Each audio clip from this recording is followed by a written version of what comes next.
മതസൗഹാർദ്ദത്തിന്റെയും കൂട്ടായ്മയുടെയും സന്ദേശമുയർത്തി ഇഫ്താർ വിരുന്ന് Ernakulam Thrikkakara red star arts and sports ക്ലബിന്റെ നേതൃത്വത്തിൽ 1000 പേർക്കാണ് നോമ്പുതുറ വിരുന്ന് ഒരുക്കിയത്.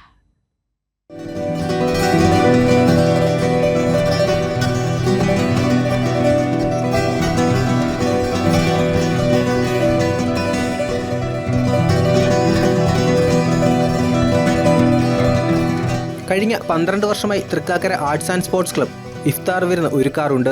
ഇത്തവണയും ആ പതിവിന് മാറ്റം വന്നില്ല.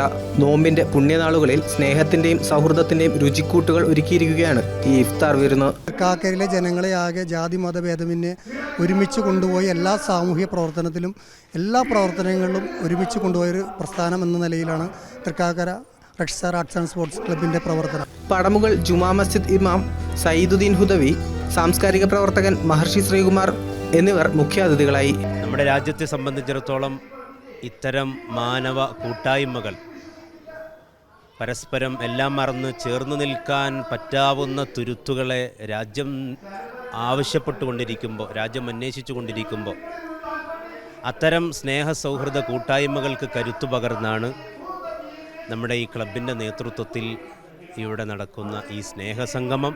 മതസൗഹാർദ്ദത്തിന്റെ സന്ദേശം എന്നും വിളിച്ചോതുന്നവരാണ് മലയാളികൾ. ഇഫ്താർ വിരുന്നിൽ നിന്നും ക്യാമറാമാൻ അഫ്സലിനൊപ്പം മനീഷ് മഹാദേവൻ, കൈരളി ന്യൂസ്.